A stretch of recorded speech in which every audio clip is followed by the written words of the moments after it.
శుభోదయం మిత్రులారా, వార్తా కథనంపై విశ్లేషణ కార్యక్రమం టీజీటీ మార్నింగ్ న్యూస్ కు స్వాగతం. నేను మీ జర్నలిస్ట్ సత్య.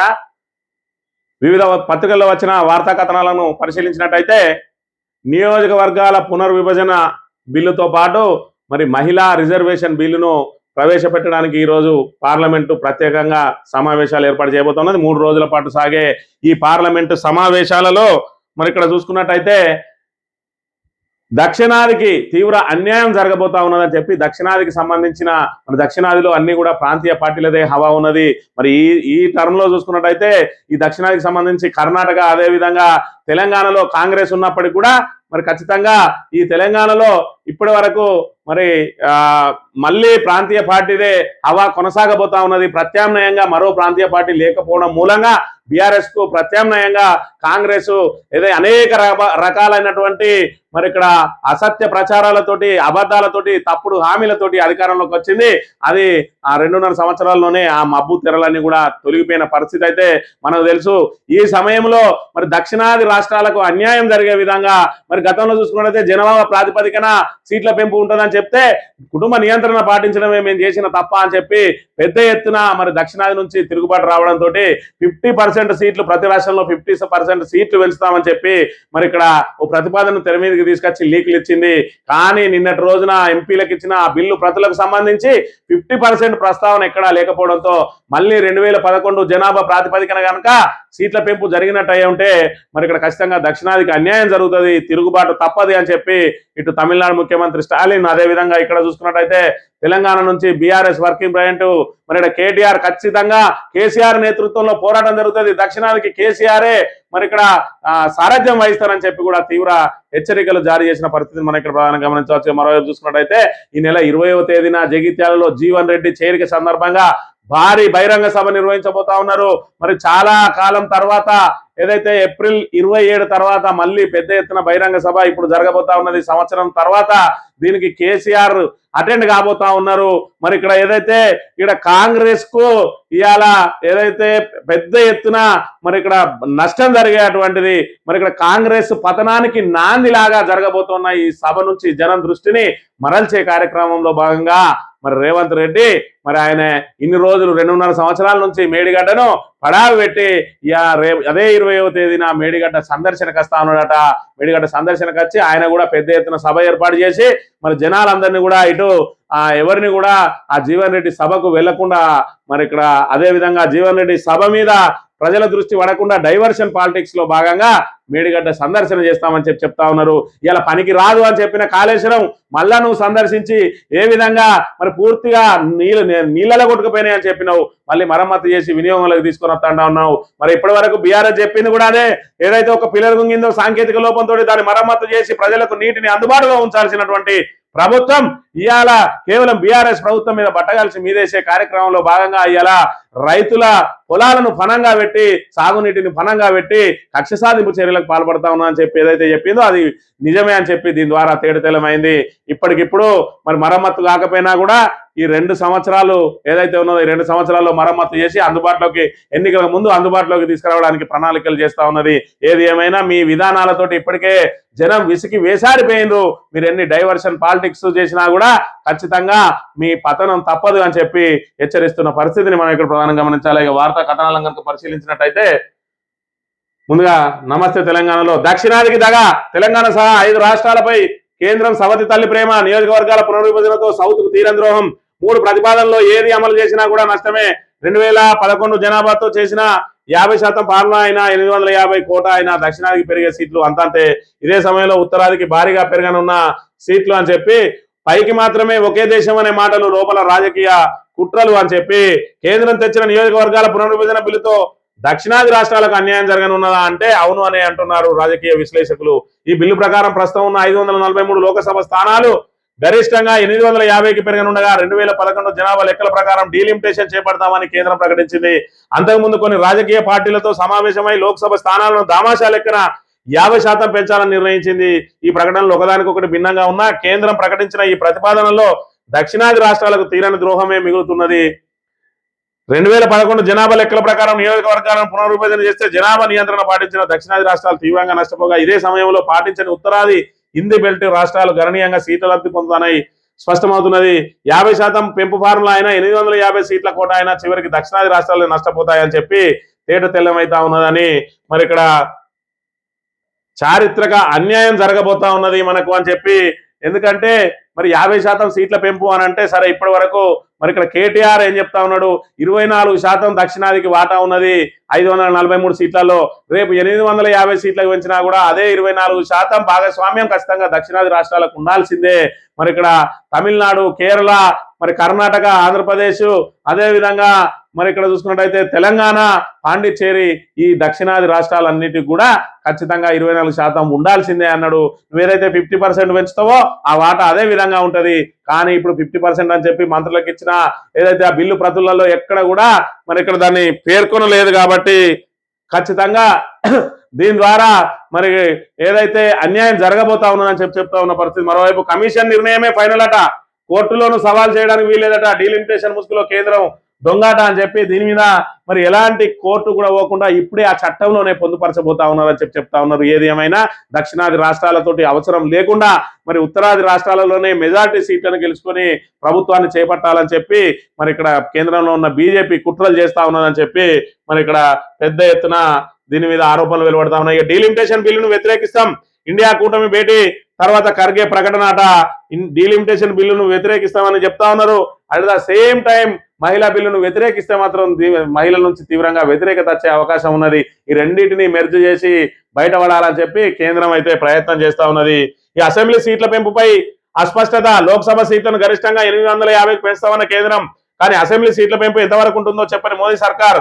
ఆర్టికల్ 170 సవరణపై కూడా కనిపించని స్పష్టమైన ప్రకటన అని చెప్పి అసెంబ్లీ సీట్ల పెంపు మీద కూడా ఇప్పటి వరకు ఎలాంటి స్పష్టత లేదు.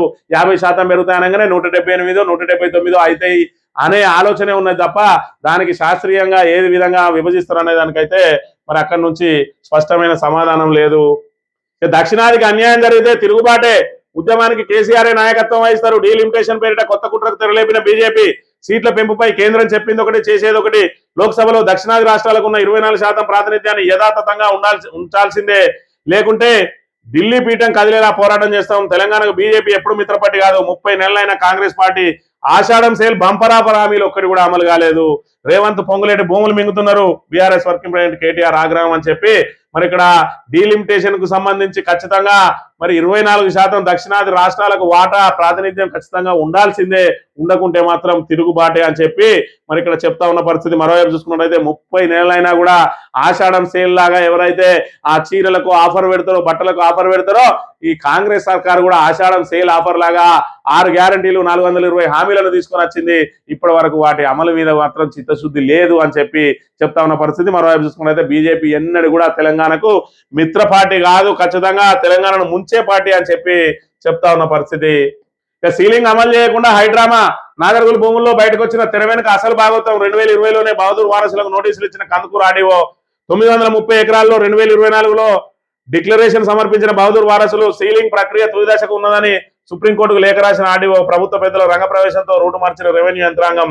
డిక్లరేషన్ పరిశీలన ఉండగానే కంపెనీలతో వారసుల లావాదేవీలు అని చెప్పి మరి ఇక్కడ పెద్ద ఎత్తున ఏదైతే సీలింగ్ చట్టం తీసుకొని వచ్చిందో, భూ సంస్కరణలో భాగంగా పివి నరసింహారావు తీసుకొచ్చిన సీలింగ్ చట్టంలో ఎవరికి కూడా 50 ఎకరాల కంటే ఎక్కువ ఉండే అవకాశం లేదు.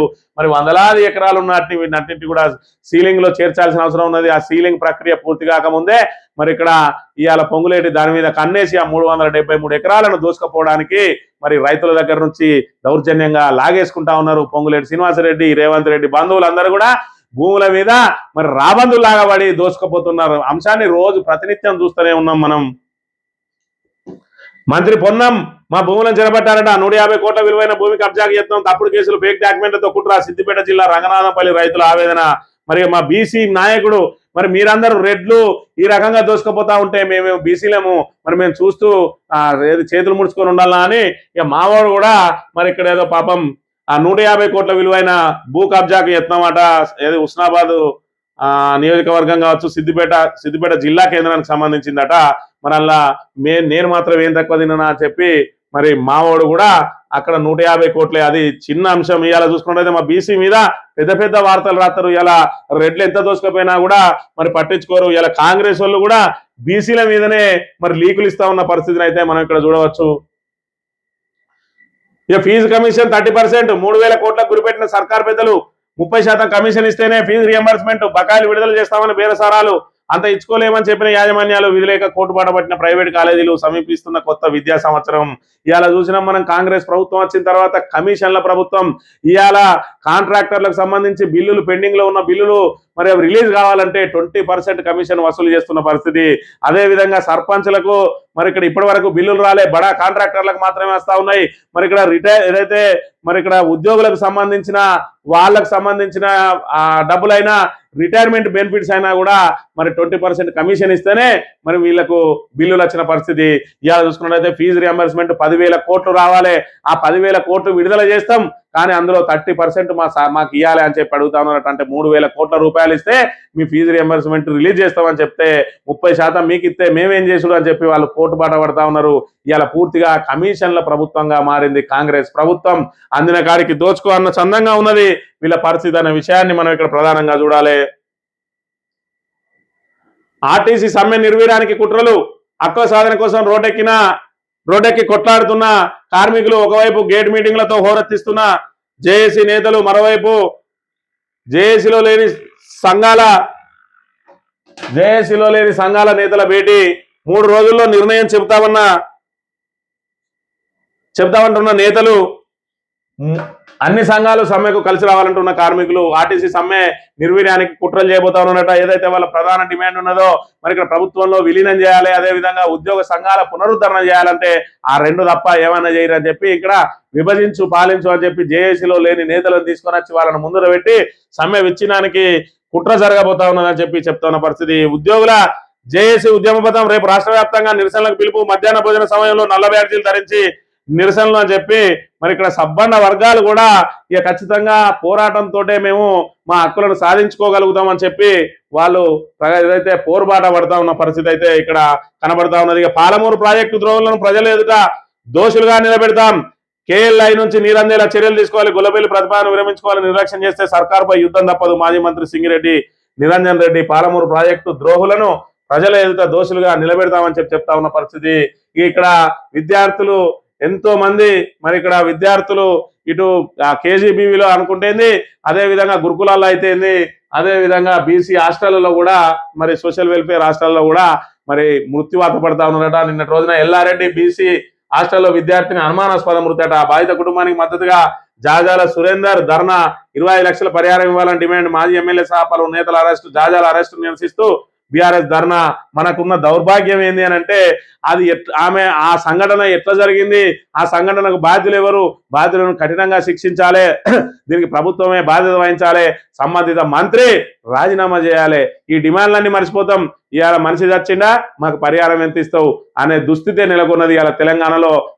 ఏంటంటే వాళ్ళ కుటుంబ పరిస్థితి మంచిగా ఉన్నట్టయితే ఈ బీసీ హాస్టళ్లలో, గవర్నమెంట్ హాస్టళ్లలో చదివించాల్సిన దుస్థితి ఉండదు. కాబట్టి మరి పోయిన పిల్ల ఎట్లయినా పోయింది, మాకు వాళ్ళ కుటుంబాన్ని ఎట్లా ఆదుకుంటామని చెప్పి అలా పరిహారం కోసం కొట్టాడుతూ ఉంటే ఆ పరిహారం కోసం కూడా ప్రభుత్వం స్పష్టమైన ప్రకటన చేయక అందరినీ తరిమేస్తున్న పరిస్థితి ఇక్కడ కనబడతా ఉన్నది.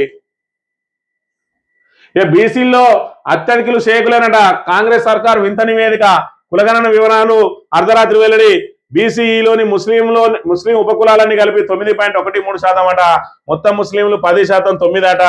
మిగిలిన బలహీన వర్గాలన్నీ వారికంటే తక్కువేనట. నేతన్నలు ఎటువైండ్రు, గొల్లకుర్మలేరి, ముదిరాజులు ఎట్ల మాయమైరి, మున్నూరు కాపులు కానరారేరి, గౌడన్న నీ చాడెక్కడ, విశ్వకర్మలను విస్మరించిరా.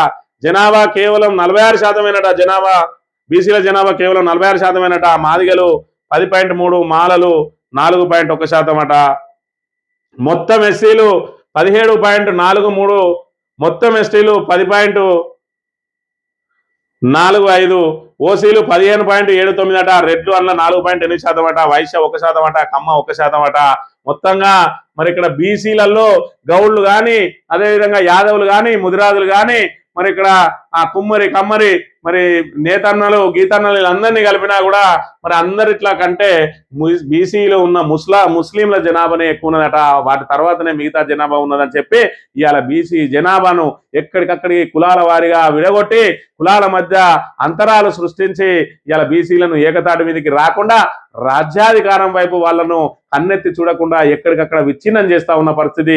ఇవాళ కులాల పేరుతో విడదీయబడతా ఉన్న ఈ బీసీలందరూ కూడా మా కులం పెద్దది, మా కులం గొప్పది అని చెప్పి ఈ పోట్లాటలు మానుకొని బీసీలు అందరూ ఐక్యమైన నాడే బీసీలకు రాజ్యాధికారం వస్తుంది. బీసీలకు రాజ్యాధికారం వచ్చిన రోజునే బీసీల ఏదైతే ఆర్థిక పరిస్థితి మెరుగుపడుతుంది, మరి ఇక్కడ వాళ్ళకు గౌరవం దక్కుతుంది అనే విషయాన్ని మనం ఇక్కడ గమనించాలి. కులాలుగా విడిపోయి మా కులం గొప్పది, మా కులం గొప్పది అని ఎంత పోరాటం చేస్తే అంత ఈ అగ్రవర్ణాలకు లాభం అవుతుంది అనే విషయాన్ని కూడా మరి అందరూ గుర్తుపెట్టుకోవాల్సిన అవసరం ఉన్నది. మరోసారి ముఖ్యమంత్రి డైవర్షన్ డ్రామా 20న జగిత్యాల బీఆర్ఎస్ సభతో బెంబేలు, ప్రజల దృష్టి మరల్చేందుకు కొత్త ఎత్తులు. అదే రోజున మేడిగడ్డ పర్యటన నిర్ణయం, గతంలోనూ ఇదే తీరుతో కుతంత్రాలు అని చెప్పి మరి ఇక్కడ జగిత్యాల సభ ఏదైతే కాంగ్రెస్ పతనానికి నాంది కాబోతా ఉన్నదో దాని నుంచి ప్రజల దృష్టిని మరల్చే కార్యక్రమంలో భాగంగా మేడిగడ్డ సందర్శనకు వస్తాడట. మేడిగడ్డ సందర్శన ఇన్ని రోజులకు గుర్తొచ్చిందా రేవంత్ రెడ్డి? మరి 2.5 సంవత్సరాల నుంచి దాన్ని మరమ్మత్తు చేయకుండా ఇప్పటి వరకు మరి ఇక్కడ కేవలం బీఆర్ఎస్ ను బదనాం చేయడానికి ఒక రాజకీయ అంశంగా వాడుకొని ఇవాళ మళ్ళీ కూడా డైవర్షన్ చేయడానికి అక్కడికి వచ్చి చేస్తా ఉన్నావు. ఇప్పటికే మరమ్మత్తు చేసినట్టు ఉంటే మరి గతంలో 3 సంవత్సరాలలో ఏకంగా కాళేశ్వరం లాంటి బృహత్తరమైన ఏదైతే గిన్నిస్ వరల్డ్ బుక్ ఆఫ్ రికార్డులో నమోదైనటువంటి ప్రాజెక్టును నిర్మాణం చేస్తే నువ్వు కనీసం మేడిగడ్డలో ఒక పిల్లర్ను పునరుద్ధరించలేకపోతా ఉన్నావు 2.5 సంవత్సరాల నుంచి. అంటే నీ పరిపాలన దుస్థితి, వైఫల్యం ఏ విధంగా ఉన్నదో ప్రజలందరికీ కనబడతా ఉన్నది. నీ డైవర్షన్ పాలిటిక్స్ కు ఎవరు కూడా మరి ప్రజలు ఆడ తికమక పడే అవసరం లేదు. ఖచ్చితంగా నీ పతనానికి నాందియే మరి జగిత్యాల సభ అని చెప్పి చెప్పక తప్పదు. ఇక సెల్ ఫోన్ స్కామ్ పై విచారణ జరిపించడానికి కేంద్ర మంత్రికి బీఆర్ఎస్ అధికార ప్రతినిధి క్రిషాంక్ లేఖ అట. ఏదైతే సెల్ ఫోన్ల కుంభకోణం మరి ఇక్కడ పెద్ద ఎత్తున దుమారం లేపుతా ఉన్నది. మరి ఇక్కడ సీతక్కను చూసుకున్నట్టయితే గిరిజన బిడ్డ మరి ఇక్కడ అది లేవనెత్తింది. మరి ఇక్కడ ఎస్సీ బిడ్డ క్రిషాంక్. మరి ఇక్కడ చూసుకున్నట్టయితే గిరిజనులు ఎస్సీలు కొట్లాడి మనం 30 కోట్ల కుంభకోణాన్ని బయటకు తీసింది. కానీ మరి 3,000 కోట్ల కుంభకోణం, 10,000 కోట్ల కుంభకోణం శ్రీనివాసరెడ్డి, పొంగులేని శ్రీనివాసరెడ్డి అయితే 1,000 కోట్ల కుంభకోణాలు, 1,000 కోట్ల భూములు ఆక్యుపై చేస్తా ఉన్నారు. మరి దాని మీద పోరాటం చేయాలి. ఇవాళ ఎస్సీ ఎస్టీ బీసీలకు సంబంధించి ఈ చిన్న వాటిని భూతద్దంలో పెట్టి చూపిస్తా ఉంటే కాంగ్రెస్ లో ఉన్నటువంటి ఇతర కులాలను కూడా మనమే దోషులమని మరి వాళ్ళ పెద్ద పెద్ద స్కామ్లన్నింటినీ పక్కకు దోసి దీన్నే మరి వాళ్ళు కూడా పుషప్ చేస్తూ ఇవాళ ఎస్సీ ఎస్టీ బీసీలను దోషులుగా చూపిస్తా ఉన్నారు. ఇటు పొన్నం ప్రభాకర్ అయితేంది, అదేవిధంగా ఇక్కడ చూసుకుంటే సీతక్కర్ అయితేంది, ఖచ్చితంగా ఎస్సీ ఎస్టీ బీసీలను దోషులుగా చూపించి 1,000 కోట్లు దోసుకుపోయే రెడ్లు మాత్రం బ్యాక్ ఎండ్ లో ఉండి ఎవరికి కనబడకుండా వాళ్ళ మీద ఎవరు పల్లెత్తు మాట అనకుండా మళ్ళీ బీసీలే మనం అక్కడ కాపు కాస్తా ఉన్న పరిస్థితి నెలకొన్నది. కాబట్టి ఖచ్చితంగా మరి ఇక్కడ ఈ చిన్న అంశాలనే కాదు, ఖచ్చితంగా రెడ్లు ఏ విధంగా అయితే దోపిడీకి పాల్పడతా ఉన్నారో మరి ఇక్కడ పొంగులేని శ్రీనివాసరెడ్డి లాంటి వాళ్ళు దోపిడీదారులకు మనం వ్యతిరేకంగా ఉండాలి, అణచివేతకు వ్యతిరేకంగా ఉండాలి. ఎక్కడ చూసుకున్న అగ్రవర్ణాలకు కాదు, అగ్రవర్ణాల్లో ఉండి అణచివేతకు పాల్పడే వారికి మరి వ్యతిరేకంగా అందరూ కూడా ఏకతాటి మీదకి రావాల్సిన అవసరం ఉన్నది. అందులో ఉన్న మరి వెనుకబడిన రెడ్లు కూడా ఈ పోరాటానికి సహకరించాల్సిన అవసరం కూడా ఉన్నది. సాక్షి దినపత్రిక విషయాన్ని చూస్తే మాదిగలే మెజార్టీలట వివరాలు వెల్లడించిన మంత్రులు. మరి ఒకవైపు ఇక్కడ నియోజకవర్గాల పునర్విభజన రాబోతున్న వేళ మరోవైపు దేశవ్యాప్తంగా జనగణన చేపడతామంటే ఇలా హడావిడిగా వీళ్ళు జనాభాను ఎందుకు ప్రకటించినట్టు మరి ఇక్కడ అర్థం కాని పరిస్థితి. నన్ను చూడనా అందం చూడని ఇవాళ మొత్తం వీళ్ళు గింతున్నారు అని మరి ఎన్నడో జనగణన చేసి ఇప్పటి వరకు దాన్ని పబ్లిక్ గా బయట పెట్టకుండా ఇవాళ మేము గొప్ప పని చేసినాం అని చెప్పి ఆ తప్పుడు తడకలాగా ఉన్నటువంటి ఆ జనగణన రిపోర్టును తీసుకొచ్చి ఇవాళ ఇక్కడ పెట్టిండ్రు. ఇవాళ అక్కడ బీసీల సంఖ్య తప్పు. ఇవాళ మాదిగా మాల అదే విధంగా చూసుకున్నట్టయితే గౌడ, గొల్ల, యాదవ, కుర్మ వీళ్ళు ఎవరున్నా కూడా వీళ్ళది ఏది లెక్కలు కూడా సమగ్రంగా రాలేదు. ఈ అసంపూర్తి జాబితాను తీసుకొని వచ్చి మేము చేసిన గొప్పతనం ఇక మీరు కూడా చేయరు అని చెప్పి కేంద్రానికి మేము దిశానిర్దేశం చేస్తున్నాం అని చెప్పి మళ్ళీ పిఆర్ స్టంట్ కు ఇక్కడ తెరలేపిండ్రు. ఇక డీలిమిటేషన్ దంగల్ మహిళా బిల్లుకు ఆమోదం అనుమానమే. 3/2 మెజార్టీ తప్పనిసరి, విపక్షాల మద్దతు లేనిది అది అసాధ్యం. నేను లోక్సభ బిల్లు ప్రవేశపెట్టనున్న కేంద్రం మరో 2 డీలిమిటేషన్ బిల్లులు కూడా. పునర్విభజనకు వ్యతిరేకంగా ఓటేస్తాం, మహిళా రిజర్వేషన్లకు వ్యతిరేకం కాదు, జనగణన డీలిమిటేషన్ తో మహిళా రిజర్వేషన్లు ముడిపెట్టొద్దు తేల్చి చెప్పిన ప్రతిపక్షాలు. ఖర్గే నివాసంలో ఇండియా కూటమి నేతల భేటీ, పార్లమెంట్ లో అనుసరించాల్సిన వ్యూహంపై ఉమ్మడి చర్చ. మరి ఇక్కడ ఖచ్చితంగా బిల్లులు ఆమోదం పొందాలంటే 3/2 మెజార్టీ కావాలి. ఇవాళ బొటాబొటి మెజార్టీ తోటి కేంద్రంలో బీజేపీ అధికారంలోకి వచ్చింది. మరి ఇక్కడ ఇండియా కూటమిలోని కొన్ని పార్టీలను చీల్చి తమ వైపు తిప్పుకుంటే తప్ప ఈ పునర్విభజన బిల్లు అనేది ఆమోదం పొందే అవకాశం లేదు. అయినా కూడా హడావిడిగా తెర మీదకి తీసుకొని వచ్చింది.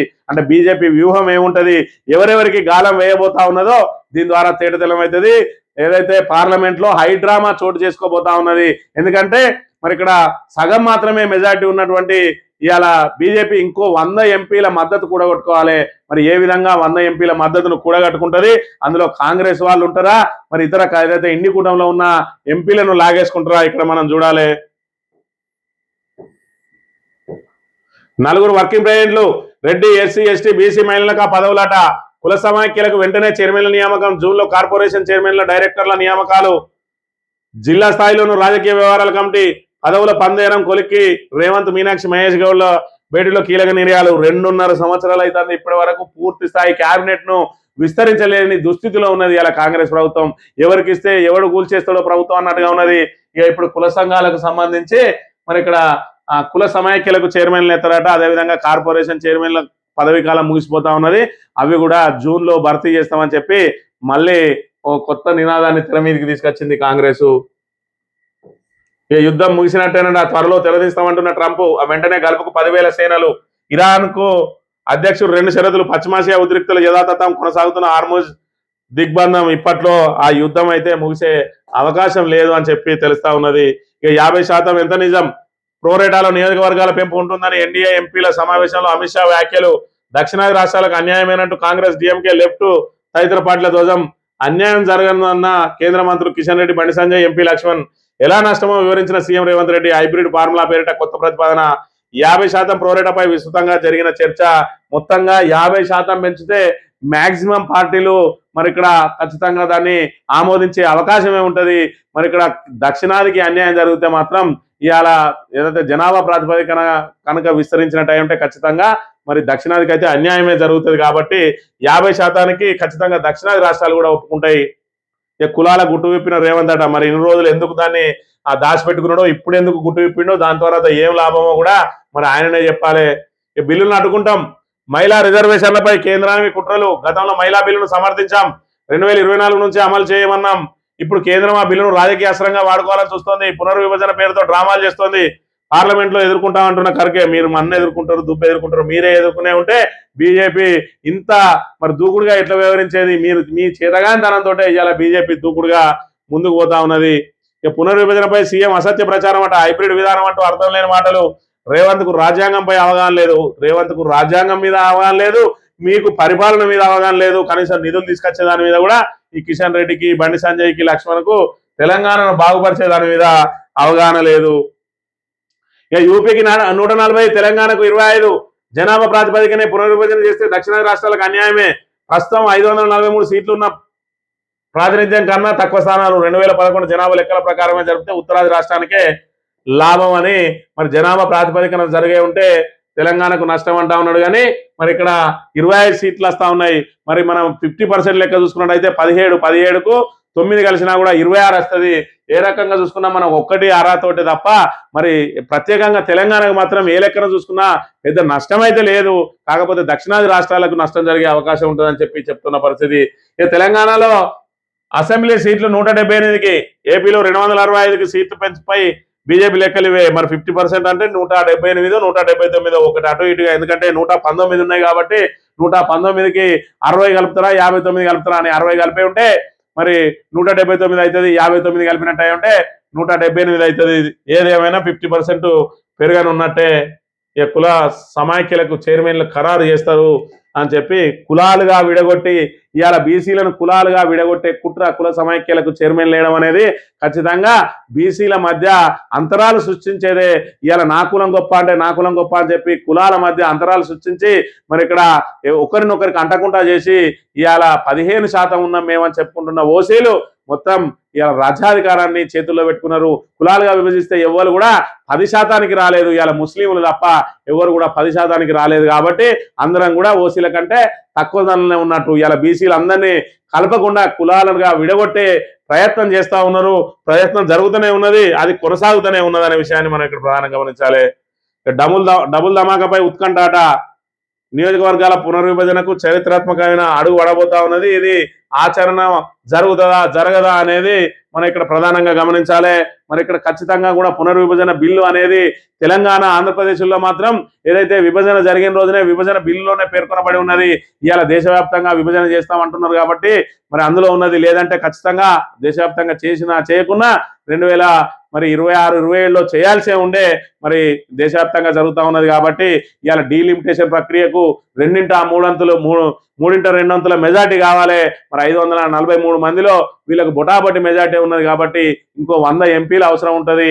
మరి ఆ 100 ఎంపీల మద్దతును ఏ విధంగా కూడగలుగుతుంది, ఈ బిల్లును ముందుకు ఏ విధంగా తీసుకుపోతారు, రేపటి రోజున జమిలీ ఎన్నికలు అనేది కూడా ఇందులోనే పొందుపరచబోతా ఉన్నారా లేదా అనేది ఈ 3 రోజులలో ఏదైతే ఈ పార్లమెంటు సమావేశాలను మరి విజయవంతంగా నిర్వహించుకోగలిగినట్టు ఉంటే బీజేపీ మళ్ళోసారి అధికారంలోకి వస్తుంది అనే దానిలో ఎలాంటి సందేహము ఉండదు. మరి ఇక్కడ బీజేపీకి ఎదురు దెబ్బ తగులుతుందా, బీజేపీ సునాయాసంగా ఈ బిల్లులను గట్టెక్కించబోతుందా, ఈ 3 రోజుల్లో తెలంగాణ ఉన్నది. ఇది ఈ రోజు మార్నింగ్ న్యూస్. తిరిగి రేపొద్దాం. Thank you very much.